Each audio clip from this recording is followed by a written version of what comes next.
Kebetulan kami waktu itu Pak Yos diliburkan 1 bulan.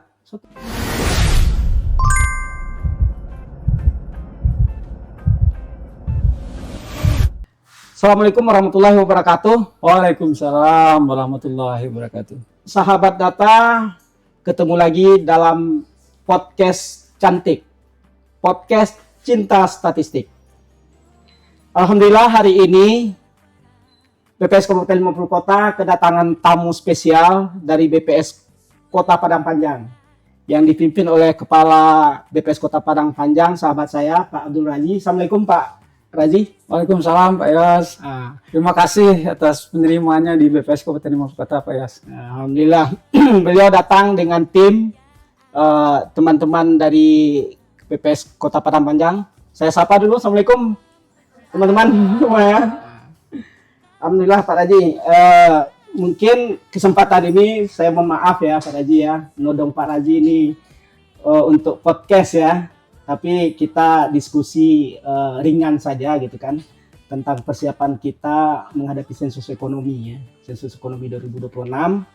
Kita tahu pesan pimpinan ya pada saat kita rakor yang lalu ya, rakornas yang lalu, bahwasanya seluruh satker itu harus betul-betul mempersiapkan diri ya secara matang untuk pelaksanaan sensus ekonomi 2026. Nah, cerita tentang sensus ekonomi 2026 ini kan sensus yang kelima ya. Betul, yang kelima. Yang kelima Pak Raji ya. 86, 96, 2006, kemudian 2016, 2026 ya. Kalau saya sendiri Pak Raji pernah ikut itu mulai dari 96 Pak Raji. Jadi sensus ya, ekonomi yang kedua itu sudah mengikuti awal-awal jadi pegawai itu. Karena masuknya 94 saya. Mungkin Pak Raji sensus ekonomi yang keberapa ini ngikutinnya nih? Untuk 2026 yang keempat ya? Yang keempat Pak Yos. Yang keempat ya. Yang keempat. Berarti sudah ada 3 kali Pak Raji ngikuti sensus ekonomi ya? Betul sekali Pak Yos. Mulai dari tahun berapa itu Pak Raji? Saya pertama mengikuti sensus ekonomi ini Pak Yos. Mungkin sama Pak Yos. Saya mengikuti pertama tahun 1996. Sensus ekonomi yang kedua. Oh juga sudah ikut ya? Tapi bedanya sama Pak Yos, saya belum berstatus sebagai pegawai BPS. Baru sebagai mahasiswa Akademi Ilmu Statistik. Oh di AIS ya. Nah, sudah dilibatkan jadi petugas? Kebetulan kami waktu itu Pak Yos diliburkan 1 bulan. 1 bulan? Jadi kami dilibatkan waktu itu pendataan listing sensus ekonomi sensus ekonomi 1996 ya. Di kota daerah khusus ibu kota Jakarta. Jakarta luar biasa Pak. Itu jelas itu kan konsentrasi ekonomi pendataan sensus ekonomi sudah pasti itu sangat padat di sana ya. Jadi seluruh siswa AIS pesan itu dilibatkan petugas ya. Dilibatkan Pak Yos. Oke, 96 ya. Kemudian 2006. Jadi saya yang pertama ikut 96 sebagai petugas. Kemudian tahun sensus yang ketiga, sensus ekonomi yang ketiga yaitu tahun 2006. Saya kebetulan sudah menjadi pegawai BPS dan saya dapat tanggung jawab agak lebih besar Pak Yos. Jadi saya penanggung jawab pemetaan wilayah statistik untuk persiapan sensus ekonomi 2006 di BPS Kota Padang. Kota Padang. Dan juga dijadikan task force untuk pencacahan usaha besar. Untuk pendataan usaha besar 2020 pada tahun 2006 itu seperti perbankan, dealer-dealer mobil, dan juga usaha-usaha perusahaan besar seperti PT Semen Padang. Kemudian peran saya di sensus ekonomi yang berikutnya 2016 sensus ekonomi yang keempat, tanggung jawab saya lebih besar diberikan oleh BPS karena sudah jadi kepala kantor. Kebetulan saya ditugaskan menjadi kepala BPS di Kabupaten Kepulauan Mentawai. Oh Mentawai. Secara wilayah itu jauh berbeda ya. Jauh berbeda. 2 pengalaman di kota Jakarta, kota Padang, kemudian ke Kabupaten Mentawai. Tapi yang jelas tantangannya pasti ada ya di Mentawai, tentu lain lagi tantangannya gitu kan. Kalau berbicara di Kabupaten Kepulauan Mentawai Pak Yos, tantangan yang kami alami yaitu mencacah resort-resort yang ada di pulau-pulau yang terpencil. Jadi itu menjadi tantangan untuk menempuh ke sebuah usaha itu Pak Yos. Itu bisa berjam-jam kita naik speedboat. Nah, itu yang menjadi tantangan di Mentawai itu. Yang menjadi tantangannya adalah mencacah resort-resort yang ada di Kabupaten Kepulauan Mentawai. Ya, berarti itu kira-kira pengalamannya ya. Sensus ekonomi Pak Yos. Jadi Pak Razi kan begitu konsennya BPS ya dalam mempersiapkan sensus yang hanya sekali dalam 10 tahun untuk 2026 ini, BPS juga sudah melakukan yang namanya gladi ya, gladi bersih sensus ekonomi 2026 di beberapa lokasi. Nah, kalau kita lihat itu variabel-variabel yang dikumpulkan kan itu cukup banyak. Yang yakin kita semua variabel itu dibutuhkan dalam perencanaan pembangunan perekonomian bangsa kita, negara kita gitu kan. Seperti di layar ini kita lihat Pak Raji kan, mulai dari nama usaha, alamat, kemudian di geotagging ya. Mungkin ini beda dengan sensus-sensus yang lalu Pak ya. Kayaknya ini ini yang membedakan sensus ekonomi dari sensus ekonomi sebelumnya Pak ya. Sebelumnya ya, adanya lokasi usaha itu di geotagging ya. Kemudian jenis usaha, nomor induk berusaha, izin berusahanya barangkali ya dari instansi tertentu itu kita kumpulkan juga, status badan usaha, identitas pengusaha, kegiatan utama ya, produk utamanya, serta KBLI. Dan KBLI ini nanti kita akan menggunakan KBLI tahun 2025 Pak ya. Betul.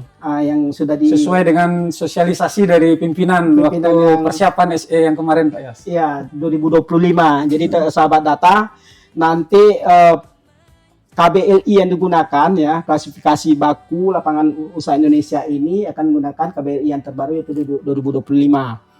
Nah, di sini juga jaringan usaha, penggunaan internet ya.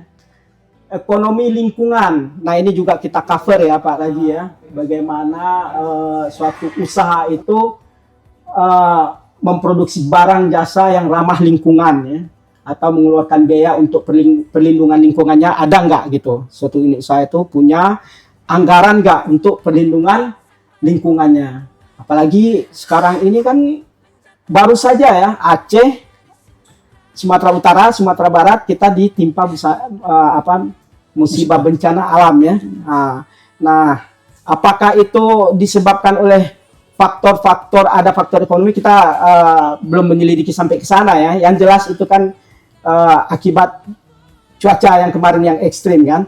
Tapi di sensus ekonomi 2026 nanti itu kita usaha-usaha itu akan kita tanyakan juga variabel tentang perlindungan lingkungan, tentang ekonomi kreatif ya, tenaga kerja juga kita akan tanyakan nilai pengeluaran, nilai produksi, penjualan dan pendapatan, dan tahun beroperasi. Nah, dari list ini Pak Raji, dari pengalaman Pak Raji sebagai petugas dari pada saat mahasiswa Akademi Ilmu Statistik, penanggung jawab di Kota Padang, kemudian juga sebagai Kepala Satker ya, sudah jadi Kepala BPS di 2016 di Kabupaten Mentawai. Ini kira-kira di bagian mana, variabel mana kira-kira petugas akan mengalami kendala dalam mendapatkan informasinya? Ya. Kalau dari pengalaman kami Pak Yos, sudah mengikuti 3 kali sensus ekonomi di 3 tempat yang berbeda, itu kendalanya hampir sama yang dihadapi petugas. Ini ada masalah nilai pengeluaran, kemudian juga nilai produksi, penjualan atau pendapatan. Kalau itu kalau nggak salah dulu ada pertanyaan tentang omset juga Pak ya. Omset, ya. Jadi itu agak sulit pelaku usaha untuk memberikan kepada petugas kita. Termasuk balas jasa ke pegawai gitu kan, termasuk nilai pengeluaran apalagi data yang dikumpulkan itu referensinya dalam 1 tahun ya Pak ya. 1 tahun. Berarti kalau untuk 2026 mungkin semua usaha-usaha yang akan kita data itu harus punya catatan tentang pengeluaran dan biaya produksi selama tahun 2025 ya. Ya mungkin melalui podcast ini kita sosialisasikan juga ya. Mudah-mudahan nanti dari skala kecil, bentuk-bentuk usaha dari skala kecil sampai besar itu mudah-mudahan bisa mempersiapkan ya tentang variabel pengeluaran usaha dan biaya-biaya nilai produksi ya, nilai produksi dari usaha ini. Nah Pak Razi, juga saya ingin apa namanya itu kita diskusikan gitu kan kewilayahan kita, ya kan Pak Raji di kota Padang Panjang. Padang Panjang, saya di Kabupaten 50 Kota. Nah, Kabupaten 50 Kota ini basis ekonominya masih pertanian, Pak. 31% dari nilai PDRB masih di pertanian. Sementara di sensus ekonomi ini kita kan mengcover selain pertanian, artinya 31 berarti ada 69% kan. Apa namanya itu struktur ekonomi kita yang menjadi cakupan dari sensus ekonomi. Nah, kalau di di kota Padang Panjang bagaimana gambarannya, Pak? Ya, kalau di Kota Padang Panjang, Pak Yos, mungkin kita sedikit berbeda ya karakteristiknya, karena Pak Yos kabupaten tadi emang didominasi oleh sektor kategori pertanian, ya. Sedangkan kami di Kota Padang Panjang itu sebaliknya, Pak Yos. Kami pertanian itu hanya kontribusinya terhadap PDRB kami itu hanya 5%, Pak Yos. Jadi kami besok akan mendata 95% potensi ekonomi yang ada di Kota Padang Panjang nanti untuk SE ini, Pak. Menjadi cakupan sensus ekonomi. Menjadi cakupan sensus ekonomi tahun 2026 ini. Dan yang terbesar di kami itu karena kami merupakan sebuah kota, yaitu adalah kategori perdagangan. Perdagangan besar, perdagangan eceran, itu juga di sana itu ada reparasi mobil dan reparasi sepeda motor. Kemudian kategori kedua yang juga cukup besar di Kota Padang Panjang itu, Pak Yos, adalah transportasi dan pergudangan. Transportasi dan pergudangan. Ya. Usaha-usaha transportasi. Usaha-usaha transportasi dan usaha pergudangan. Ini juga kemarin tergambar dari SE yang lalu, SE 2006 yang lalu. Kemudian yang ketiga itu dari kategori informasi dan komunikasi. Jadi itu tiga besar kategori ekonomi yang kontribusinya terbesar terhadap PDRB Kota Padang Panjang itu mencapai 40%. 40% dari tiga kategori tadi itu 40% dari perekonomian Kota Padang Panjang tercakup di tiga kategori itu. Iya, luar biasa. Nah, tentu kita mempersiapkan petugas, Pak ya, Pak Raji ya, petugas Kabupaten 50 Kota dengan jumlah perkiraan secara persentase tadi kan struktur ekonomi kami walaupun 69% ya di luar sektor pertanian 69%, tapi ya jumlah unit usaha karena kami di sini ada 13 kecamatan ya, penduduknya 400.000 lebih ya, dengan jumlah keluarga 100.000 lebih. Nah, ini kami butuh petugas nanti untuk pendataan sensus ekonomi ini sekitar 245 orang ya yang kita akan seleksi nanti di bulan Februari ya, Pak ya. Februari yang kita terima nanti untuk petugas sensus ekonomi. Kalau di Kota Padang Panjang bagaimana itu, Pak? Jumlah petugas kira-kira? Kalau di Kota Padang Panjang, Pak Yos, karena kami itu kotanya tidak terlalu besar. Jadi kami itu cuma memiliki 2 kecamatan, Pak Yos. 2 kecamatan. 2 kecamatan. Dan untuk petugas di BPS Kota Padang Panjang untuk sensus ekonomi 2026 nantinya itu diperkirakan sekitar 82 orang petugas. Itu sudah termasuk PCL dan PML, petugas pengawasnya. Karena dari perkiraan usaha yang akan kami data nanti di tahun 2026 itu, Pak Yos, dari SE 2026 yang lalu dan UMKM yang dilaksanakan di tahun 2023 yang lalu ya, kalau nggak salah 2023 atau 2024 ya, itu kira-kira jumlah usaha yang akan kami data nanti di 2026 itu berdasarkan juga profiling SBR yang sudah dilakukan oleh BPS dalam rangka persiapan kemarin, ada sekitar 11.000 usaha yang akan kami data nanti di tahun 2026 yang datang di sensus ekonominya, Pak. 11.000 ya. Ya. Yang jelas petugas yang kita butuhkan itu tentu kita berharap nanti ya petugas-petugas yang qualified ya yang akan kita lakukan seleksinya di bulan Februari, dan tentunya setelah kita latih mereka nanti kita berharap mereka mampu mengumpulkan informasi-informasi yang dibutuhkan sebagaimana yang list tadi ya. Nah, ini kita berharap dan tentunya ini akan menjadi ya data-data yang sangat dibutuhkan oleh pemerintah. Kira-kira Pak Raji ini ada cerita apa yang bisa dibagi ini mungkin dari pengalaman sensus ekonomi 2025 96 ya, jadi petugas 2006, 2019. Ada nggak yang paling masih Pak Razi ingat gitu untuk sensus ekonomi ini? Ya, dalam rekrutmen petugas, emang untuk sensus ekonomi ini Pak Yos, karena kita berhadapan dengan dunia usaha, pelaku usaha, jadi bukan dengan rumah tangga. Jadi kita emang dalam rekrutmen petugasnya, emang petugas-petugas yang mempunyai keberanian menghadapi dan bertemu dengan pemilik-pemilik usaha.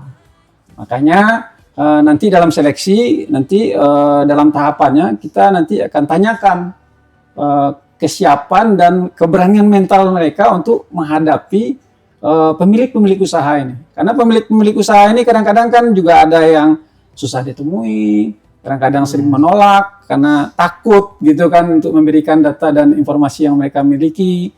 Karena nanti takutnya datanya nanti akan dibocorkan ke lawan bisnis usahanya. Ya, padahal kita nanti akan indikan ke petugas bahwa data yang kita kumpulkan ini itu bersifat rahasia. Dan juga katanya di sensus ekonomi 2026 ini Pak Yos ya, kita kan sudah menggunakan teknologi baru ya. Iya. Jadi untuk perusahaan besar kita sudah dilakukan pendataan mandiri, mereka melalui Cawi. Ya, mereka itu dilakukan di bulan Mei ya. Mereka sudah mengisi sendiri, tidak akan berhubungan dengan orang petugas, jadi datanya langsung terkirim ke server dan rahasia. Iya, dan untuk yang usaha UMKM-nya, mikronya, itu akan didata melalui Capi. Jadi juga tidak ada ini, dan datanya tidak akan tersimpan, langsung akan ke server. Jadi itu yang akan kita sampaikan ke petugas dan meyakinkan juga dunia usaha bahwa data yang diberikan itu nanti akan terjaga rahasianya sesuai juga dengan amanat Undang-Undang Statistik tentang menjaga rahasia data dari responden itu, Pak ya. Saya kira seperti itu, Pak ya.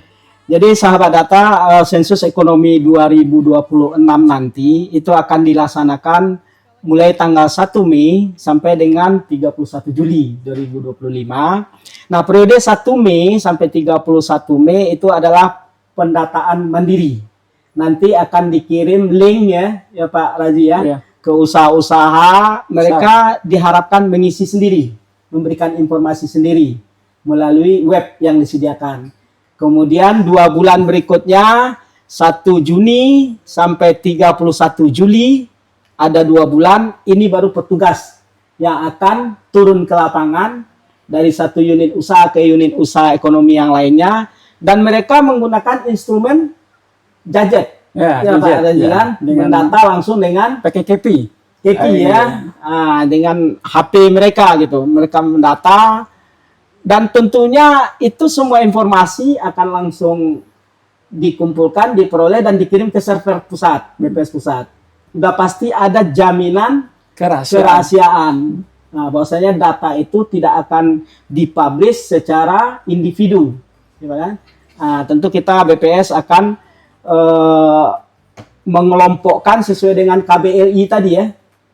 Iya betul. Betul kan? Nah, nanti data-datanya itulah diolah oleh BPS dan dipublikasikan sesuai dengan variabel-variabel yang ada di sini, tetapi bukan data individu. Betul. Yes. Tapi sudah teragregat ya keseluruhan. Maka nanti akan kelihatanlah potensi ekonomi dari suatu wilayah, ya kan?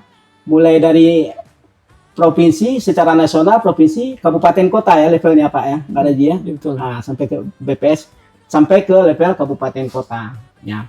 Jadi itu sahabat data sedikit gambaran tentang persiapan sensus ekonomi 2026. Kami berdiskusi dengan sahabat saya nih, Kepala BPS Kota Padang Panjang, dan saya sendiri Kepala BPS Kabupaten 50 Kota. Ya, kami sama-sama mempersiapkan diri untuk melaksanakan kegiatan yang skala besar secara nasional ya, yaitu yang namanya sensus ekonomi 2026. Dan kami yakin, kita yakin ya Pak Razi ya, sosialisasi itu mempunyai peranan yang sangat penting ya, supaya informasi ini tersampaikan ke pelaku usaha, seluruh pelaku usaha ya, dimanapun berada, sehingga nanti ketika petugas datang, mereka sudah tahu bahwasanya oh ini petugas sensus, ya kan? Dan ini kegiatan yang sangat dibutuhkan oleh pemerintah, ya, untuk pembangunan di sektor perekonomian. Terima kasih sahabat data, terima kasih Pak Razi. Sama-sama Pak Yos.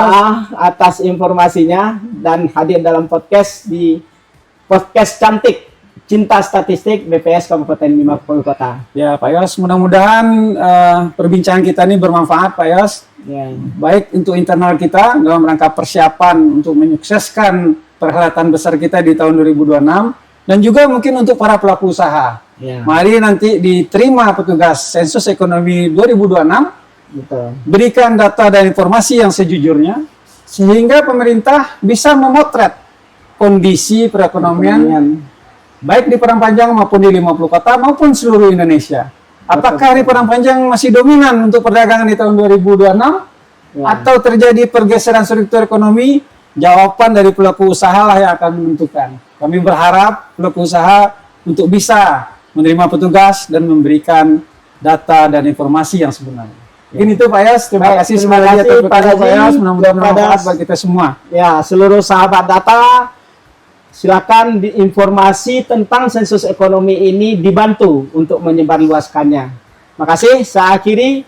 Wabillahi taufik wal hidayah. Wassalamualaikum warahmatullahi wabarakatuh. Waalaikumsalam Podcast warahmatullahi cantik, podcast cinta statistik. wabarakatuh.